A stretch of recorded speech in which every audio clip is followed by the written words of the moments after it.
Welcome to episode number 14 of Tuesday's Upset Forecast, powered by Bookmakers Bet. Every Tuesday, we break down sharp betting angles across football, basketball, and other sports. Core 4 picks and 5 rapid-fire predictions, all in less than 30 minutes. And, of course, our core place to go is our website, bookmakers.bet, where you can find all you want about the trusted sports books. Also, make sure to follow us on X, YouTube, Instagram, and Facebook. And of course, that's all she wrote about our TikTok account. Don't forget to hit that follow button for Spotify and Apple Podcasts too. My name is DimiCub, the Bookmakers Bet native. And with me for one more week number 14, Mr. Brad Thomas. What is up? Listen, we're back in the studio. Life is feeling good. Golf was fun. I was at the tournament all day yesterday, so my legs are sore. My skin has been kissed by the sun, but I'm ready to talk about some betting. I think your vitamin D levels are through the roof. Let's talk some betting. Last week was a good week. I can classify it as a very good week. Personally, I hit 2 bets. The strongest bet ever hit. The both teams to score in Atletico via Sociedad. Oh man, that was so easy. And you know, my prediction of the closing line being very low didn't come up to fruition. It was still a very decent line. It was 1.80 before the match started. Euroleague got back on track. When I'm saying something about internal problems that the team has, that's a spoiler for later. Make sure to listen to me. I lost to both teams to score in Leeds via Sunderland, where Leeds had, like 70% possession, like 18 shots, 4 on target, 9 corners, a disallowed goal by Joe Rodon. I don't know what else could have happened to make me lose my bet. And, of course, that match in Germany where Union scored first. In the exact next minute, they get a red card, and then they just collapse. So, even if it was 2 out of 4, I can rest very well at night and say that I read all games properly. Hey, how about listen, you, Brad? I think that... I know it's funny. I took Atletico team total over 1.5, and I go, why'd I just do that? I go, there's zero way this game is going to be both teams to score is not going to hit, but we both cashed. We both did well. Listen, my picks, it felt like we were getting off to a slow start with Bournemouth drawing against Brentford because we get our money back.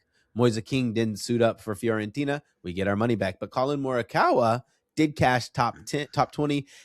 I'm the chicken who didn't bet him top 10 because the man finished top 5.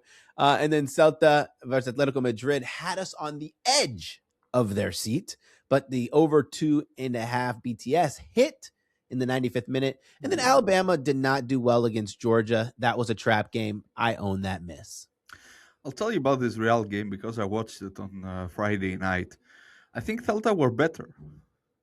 And I was expecting Celta to score the second goal after the 1-1. But, Valverde's strike did the job.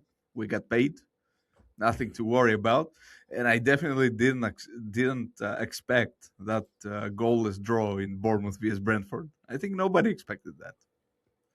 So, yeah, I would classify it as a good week in general, as I said. And I think this week is going to be even better because the Champions League round of 16 is about to hit tomorrow. So without any further ado, episode 14, let's get into it. The 4 full breakdowns, the core 4, and the lightning round. Okay, I will start with the first one, Champions League. Champions!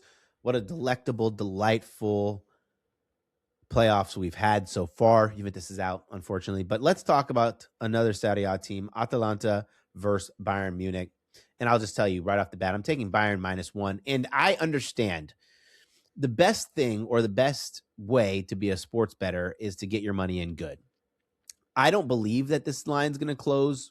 I think I'm going to probably get reverse line movement on this because I think there's going to be a lot of people who are taking the value on Atalanta at +1, -125, and it's never good to feel like you're in that situation. But there's so many things at play here. And yeah, I do like both teams to score in over 2.5. That's fine, right? Like, I think that's a very generous bet around -135. But I think we just have to acknowledge how dynamic this Bayern team is versus how poor, I want to say, this Atalanta side is, right? Atalanta have dealt with some injuries, and they feel like even when they start to get a little bit more healthy, the other injuries start to rear their ugly head, right? Ederson's probably going to miss this one. Raspadori, who's super impactful to this attack, is going to be out. Scalvini is most likely going to be out, and CDK is not going to be back until probably the end of March. It's an Atalanta team who were triumphant against Borussia Dortmund. It was a really good match, but if we look past that match or after that match, they haven't been great, right? Losing to Sassuolo 2-1, and they were up a man for most of that match, not good. 2-2 draw against Lazio and 2-2 against Udinese. You might say, Brad, listen, they only lost once in that time. Why are you going to take Bayern Munich -1? Let's not pretend that these goals that they conceded were to some of the lowest goal output teams in Serie A. Conceding 2 goals to Sassuolo, Lazio, and Udinese in 3 straight games is a criminal offense. Now they're playing against a Bayern Munich team who have done nothing but be dominant. They have scored 20 goals in their last 6 matches. Yes, they've conceded in 7 of the 9 matches, but they are an attack worth recognizing. And unlike Atalanta, for the most part, outside of Manuel Neuer, they're really healthy. And I think this drop down from Neuer is actually not as big as people believe, because I believe Ortebig is a very good goalie.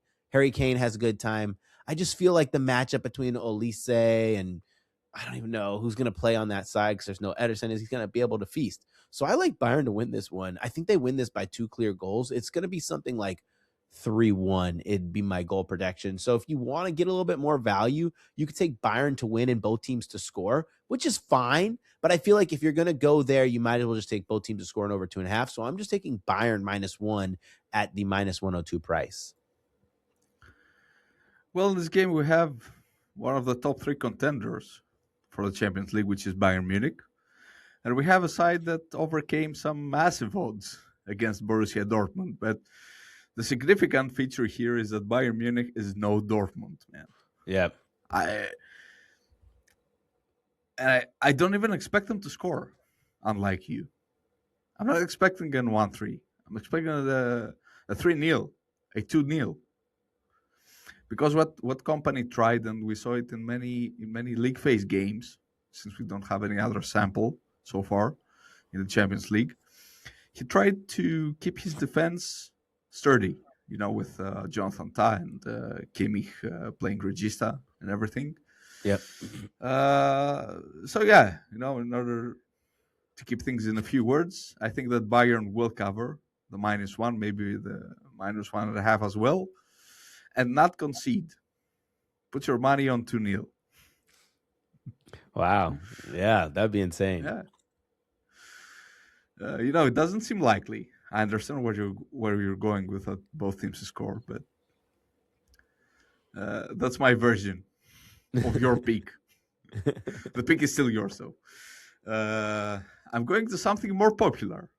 I'm going to maybe the second or maybe the first most prestigious game of the round of 16, along with Real vs Man City. I'll say the second one. And I'm going to Paris, in Paris Saint-Germain vs Chelsea. Here we have the reincarnation of their 2014, 15, and 16 knockout phase saga, where PSG outqualified Chelsea 2-1. We also have the rematch of this summer's Club World Cup final. Yeah. You all saw what happened there. Chelsea dominated. Nobody expected that. And I can say that coming into this match and having watched PSG in multiple games over multiple competitions within the last 2 months, I can say that there's something not clicking there. And I think it's mostly their defense. Their defense Yes. plus some of their injury problems. Not all their players are in 100% condition, including Ousmane Dembele. This became more obvious in the last 3 games against Monaco. They played 2 for the Champions League and 1 for Liga. 1 win, 1 draw in the Champions League games, where I can safely say they could have conceded a third one in the second game and take the match to extra time. And we're talking about a Monaco team that were with 1 player down for most of the match. And then last Friday, they lose 1-3 at home to Monaco. You can see where I'm going with this one. They're having their issues, and they're having their defensive issues. In their match against Monaco on Friday, they did not even rotate heavily. No. I cannot say that, having Dembele coming on at the 60th minute is rotation. Their back four was the same. There are 3 in the middle. Okay, let's exclude Draw, which is a new addition to the team. But Vitinha was there. Kvaratskhelia was there. Who else? Desire Doué was there. That was pretty much their starting lineup, minus Ousmane Dembele. They got outscored by Monaco. And they got outscored by Monaco in what matters the most in recent football statistic data, which is the X goals on target. They were outscored by 1. That definitely shows something. On the other side, we have Chelsea. Chelsea struggled to get past Wrexham in the FA Cup, but we all know that some clubs do not value the FA Cup that much as they do with their domestic championship and the Champions League. So I'm going to talk about the match they had against Villa, where they were terrifying midweek last week. In the first 10 minutes, we saw Villa dominating Chelsea in the field. They also got a goal on sheet. But after that, and for the next 80 minutes of the game, we had an absolute total domination of Chelsea. 3.6 X goals, 4.09 on target, 14 shots inside the penalty box. They were just walking into the penalty box. And Chelsea are coming very strong. In 2026, they have only lost to Arsenal. They have only lost to Arsenal 3 times, but, Arsenal is Arsenal. This year's Arsenal is destined for big things. And to put numbers aside, the main threat of this team is their midfield duo, Enzo Fernandez and Caicedo. In my opinion, we have seen better pressers. We have seen better handlers of the ball. We have seen better scorers from the midfield. When you've seen Szoboszlai, you've seen Barella this year, they're elite. Nobody can play box-to-box midfield the way Enzo Fernandez and Moises Caicedo do. This is where Chelsea wins big time. Because when Fabian Ruiz is out and João Neves is currently undergoing a fitness test to see if he's going to play against Chelsea, they have a big advantage. And this big advantage is getting even bigger with a trick that Liam Rosenior inherited from Enzo Maresca, which is Reece James on midfield. When Reece James starts on midfield, he drops a bit back. You have Malo Gusto doing the overlap, and this allows both Enzo and Caicedo and Alexandro Garnacho from the side to get inside the penalty area, which justifies the 14 attempts from the penalty box against Aston Villa. I think this is what will allow Chelsea to strike Paris Saint-Germain. They will press high. Their defense with Ilya Zabardi and William Pacho is very mistake prone, which was also proved by their latest results. They conceded 8 goals against Monaco in 3 matches. They also conceded 3 goals against Rennes. This is what is going to give me the double chance of Chelsea. Plus 0.5 on the Asian handicap, which is, as we've said before, most times better than the double chance. Give me Chelsea not to lose on average odds 1.95. There's just some feeling that every time it comes to big matches, this PSG side forget their form. They forget everything that's kind of happening with them, and they ball out. I actually like the total in that match, but this Chelsea team have shown time and time again, especially under Rosignol, that they're a force to be reckoned with. Even if they concede first, the changes that are made at halftime are really nice. I like your bet. Probably won't go that way. They might Yeah, concede first. I think that's a really scary game to pick a side. But I'm going to be on my side of the table rooting for you because I will not have money on a side. I'll be rooting for my homie over here. But let me get into my Premier League pick. It's juicy, guys. Don't beat me up, okay? Like, I know, I get it. It's fine. I'm in Chelsea versus Newcastle. Both teams are scoring over 2.5. Minus 141, 1.71 on the decimal odds. Listen, what is at play for Chelsea, first and foremost, is they're going to have a midweek UCL fixture in the Parc des Princes against the reigning champions of Europe. That is already enough. Reigning not for long. That's already enough for me to be like, whoa. Chelsea are going to be leggy coming into this match. Defensively, they're going to be stretched throughout that PSG match because PSG love to send balls over the top in open spaces through balls when they beat that defender, which basically means the defenders are going to do a lot of tracking. Then they play against Newcastle. And listen, it's not me saying that I think Newcastle are some world-beating team, because I'm obviously not on Newcastle win. But then they will be playing against Newcastle, a Newcastle side who are in desperation mode, really, at this point.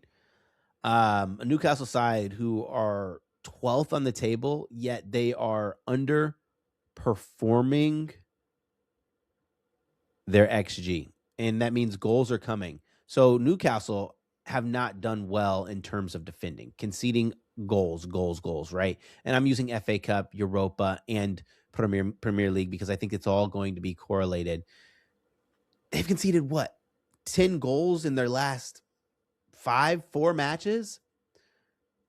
So we know Chelsea are going to get theirs. Playing at Stamford Bridge, they should at least get 2. Newcastle will at least get their 1.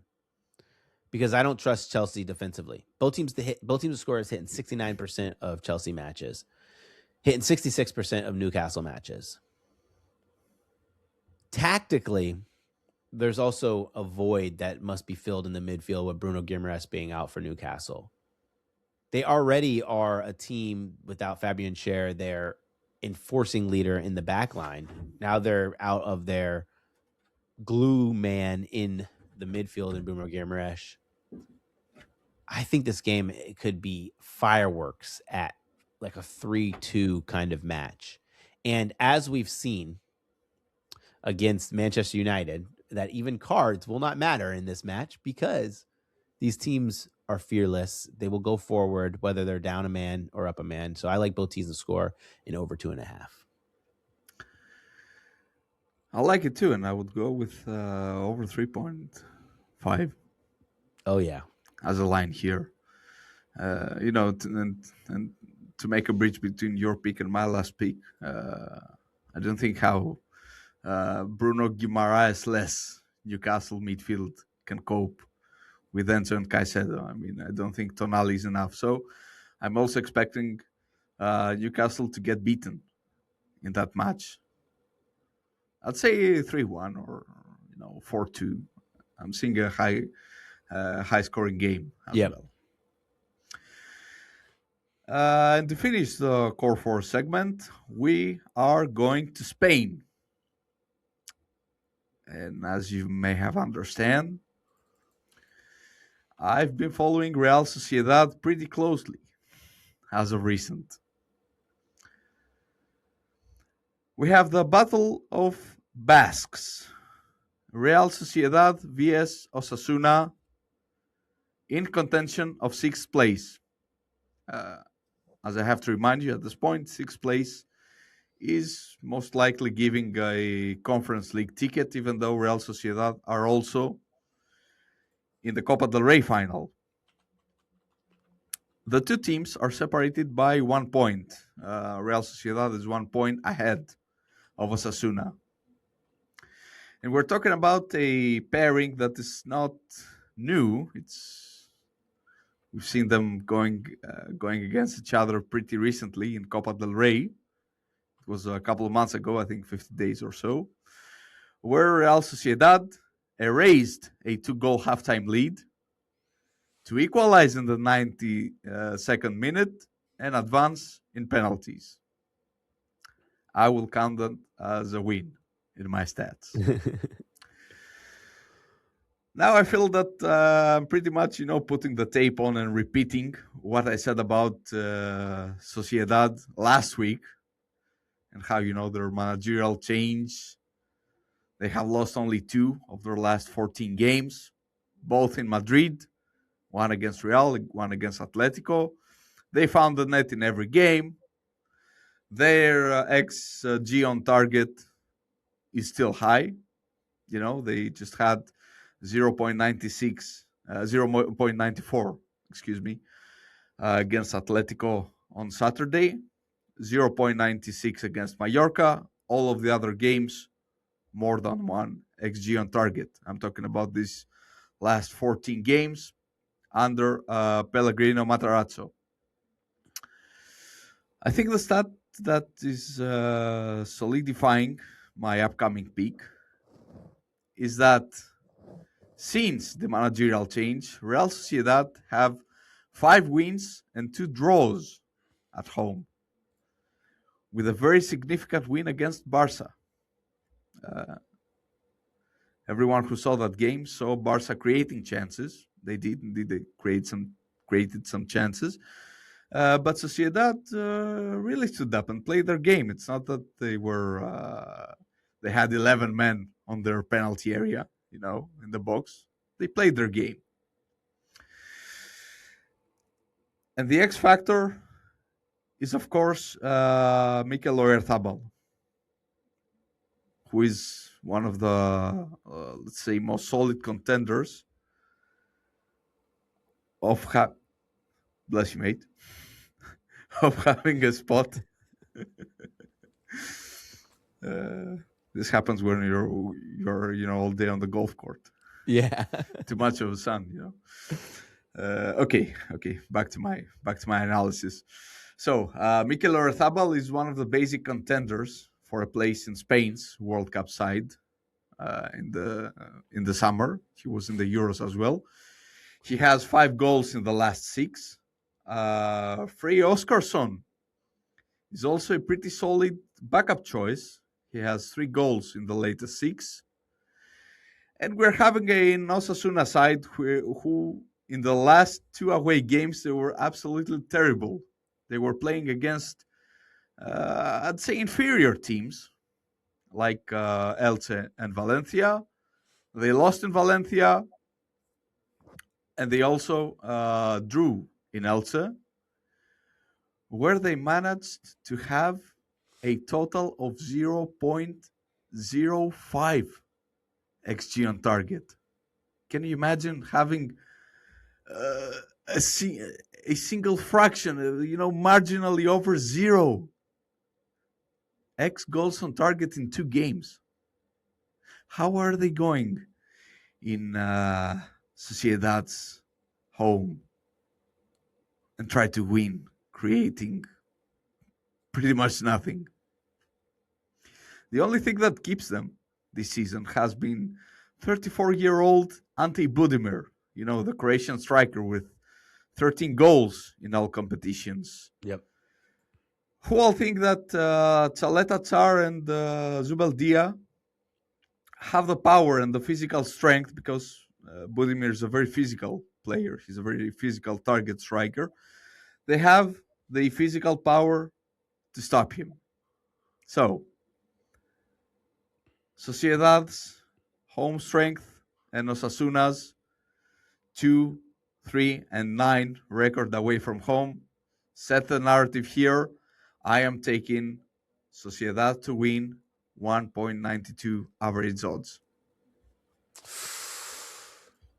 I don't hate it. I don't hate it at all. You can't deny me in this case. No, I can't. I've been struggling in La Liga this season. La Liga was normally one of my better leagues because I would be super selective. And the problem with being super selective is you have to hit a lot more frequently. And if you lose a couple in a row, you're not betting it enough. And it's kind of where I was at. But I think that the what confuses us here, every better, when I say us, I mean every better, is that La Liga teams, apart from Barca, Real, and Atletico, of course, started scoring again. Yeah. They did. Anyways, listen.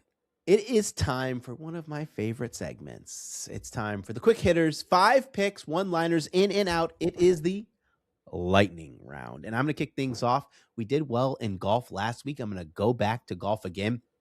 The Players Championship, I'm taking Cameron Young, top 20, plus 150. I like Cameron Young to win the tournament, right? All he's done over these past 4 events was get better and better and better with 4 top 10 finishes. I think at the Players, of course, it's going to demand accuracy off the tee and good skill with your long irons. I expect Cameron Young to do tremendously well. I got him inside the top 20.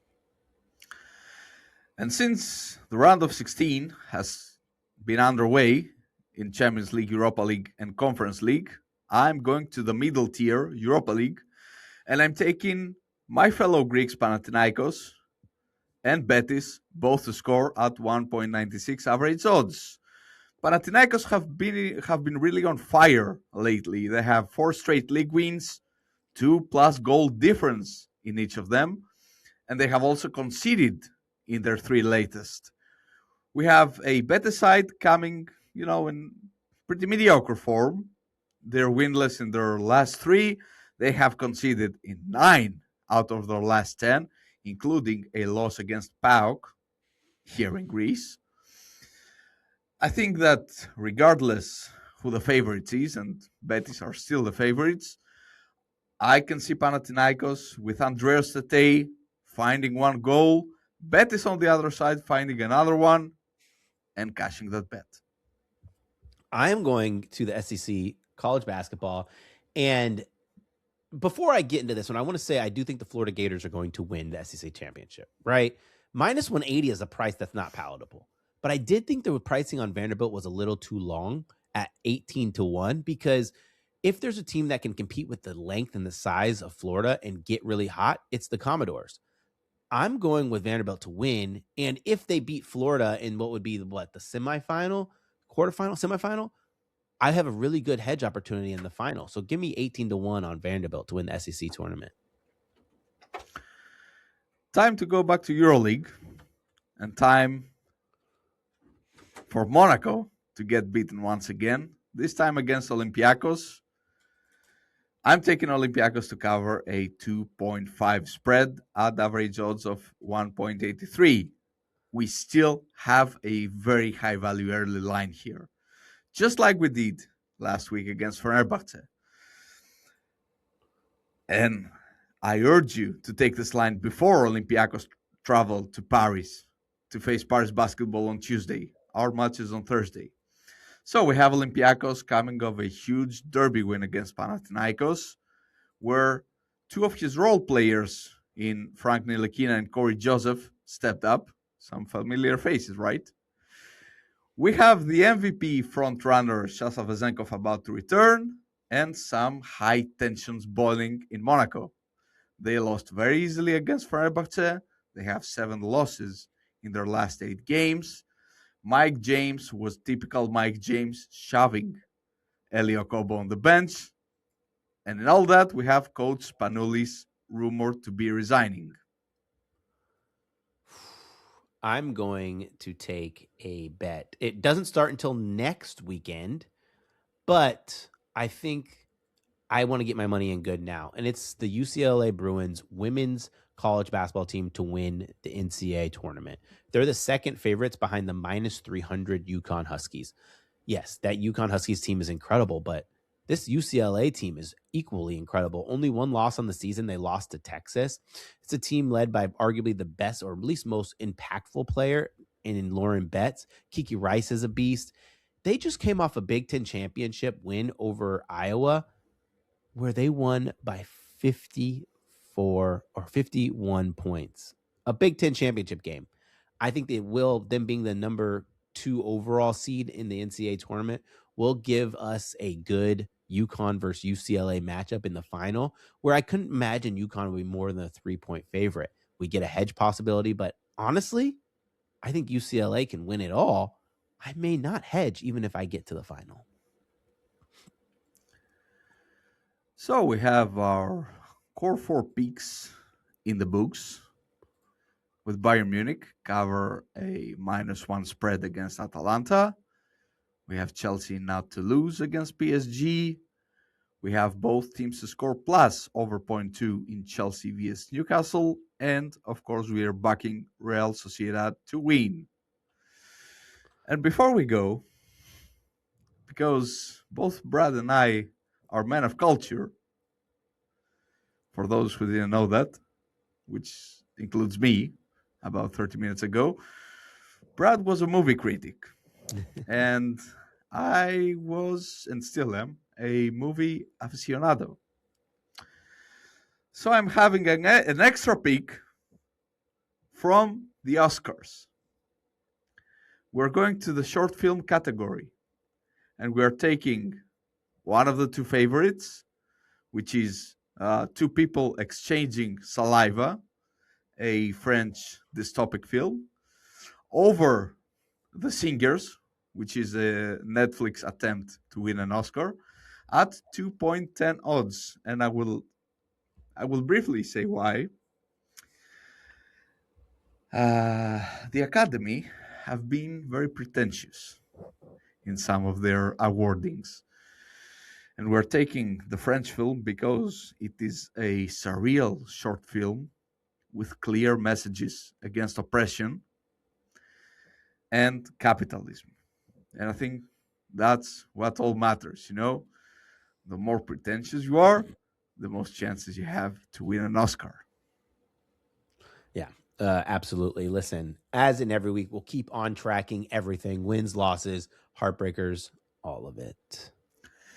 And since this show is made for you, we want you to spread the word and hit the comment section. You can hit us on X, YouTube, Facebook, and Instagram. And you must make sure to visit bookmakers.bet and find all our verified sportsbooks. All links are available in the episode description. And remember, to bet a winner, you got to feel a winner. And to feel a winner, you got to be a winner. Don't forget to bet responsibly.